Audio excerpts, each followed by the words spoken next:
Hey, this is Mike Addis. Thanks for joining us. It's always our pleasure to bring you these videos. We're going to talk about part 3 now, and I think we might end up with part 4 for relationships. So if you were with us on part 1 and 2, we talked about what I look for in relationships and how it works in business and personal. Okay, and these are all based on my own experiences over the years and years and years of doing business with some people for 20 and 30 years. I've done business with the same people. Why? Well, because they provided value for me, and it's a business relationship. Personal relationships, they don't usually last that long, but with my children, they last forever. And in a day, and then when I'm dead, the relationship will probably continue on. But for now, I'm alive, and the number of personal relationships I have are limited, but I still look for similar things in personal or business. So this is part 3 of what I think is going to be a 4-part series. So listen to part 1 and 2 in relationships. Let's go to part 3. One of the big things that needs to happen in all relationships, and especially I'm talking to guys out there, is you got to leave the big fat ego at the door. Okay, so I can go and define what ego means, but I'm going to leave it up to you to look at the word ego, and you can look at it and sit on it, and this is all that your highly held beliefs, that you stick with them and you can't get off of your strongly held beliefs. That's what I consider to be ego, and it's all about you and blah blah blah, and that's all you care about is what you want, and all that relationships end immediately. I don't want people bringing their big egos to the table, especially when it comes to business. Now, people that are creative and talented people, like the people that I work with, they have to have an ego because they're creating stuff. Okay, so my experience is creative people usually have a bigger ego, and that's okay. Men and women have egos. Don't kid yourself. Women have egos too. I think we consider that to be more of, sensitivity or whatever you want to call it. But, all people have egos. I'm looking for people that keep their egos suppressed, especially when it comes to business. Why? Well, you can't get anything done with them. It's always them, right. I personally have to suppress my ego when I'm talking to creative people, in particular because creative people know, and usually the people that I do business with know a hell of a lot more than I do, which is why I hired them in the first place. I wouldn't hire people that know less than me. I have to hire people that know more than me about a particular topic. And then those people that know more than I have to tell me what to do or what they're going to do. And number 2, being right all the time. So forget about being right. This makes you a loser. If you're right about everything, forget about it. That relationship with me just ends immediately. And that's what the problem with most people is. They always have to be right about everything. If you run into a person, I've had personal relationships with people that are always right. I just kind of end it after a year or 2. It's over. I just can't continue on with people that have to be right about everything. You have to look at yourself and say, hey, I was wrong, and I admit that I was wrong. And not be condescending about it. You have to actually admit it. Number 3, flexibility in all things works. So when someone in the relationship with me, I tend to be more flexible than them. Now, it can happen the other way around, but flexibility is really an important part of all relationships. If you don't have any kind of flexibility, you can't have any change.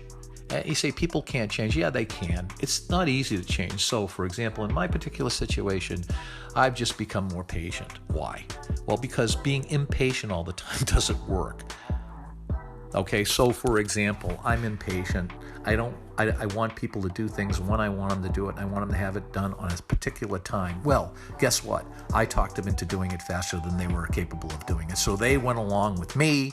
They suppressed their own personality, to give me what I want to satisfy me. And guess what? When the time comes for them to deliver, they can't.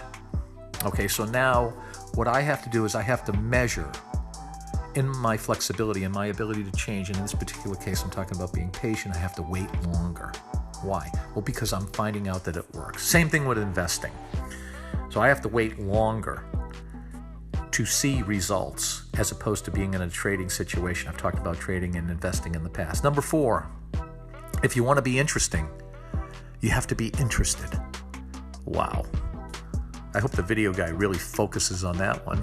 I'm sure he will. He's a great video guy. He's going to do the editing on this video. This is Mike Addis. I'm the guy with the voice all the time.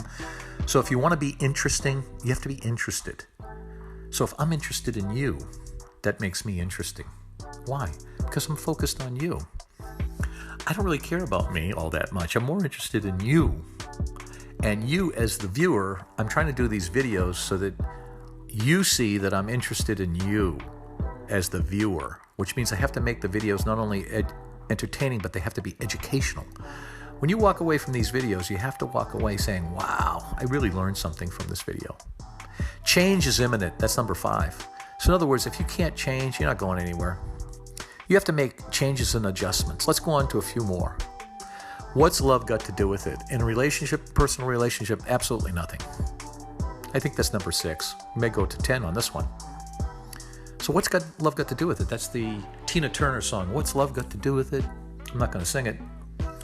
Love has nothing to do with a personal relationship. Anyone says that love has to do with anything in a personal relationship is full of baloney. Personal relationships go on and continue on except for child-parent relationships. That's different. But personal relationships outside of child-parent relationships or even sibling relationships has to do with having common goals and interests. So personal relationships last because we're going together in a common goal and effort to achieve something, and working together in personal relationships really makes it work, because I have a lot of experience in working with people in personal relationships that work with me every day.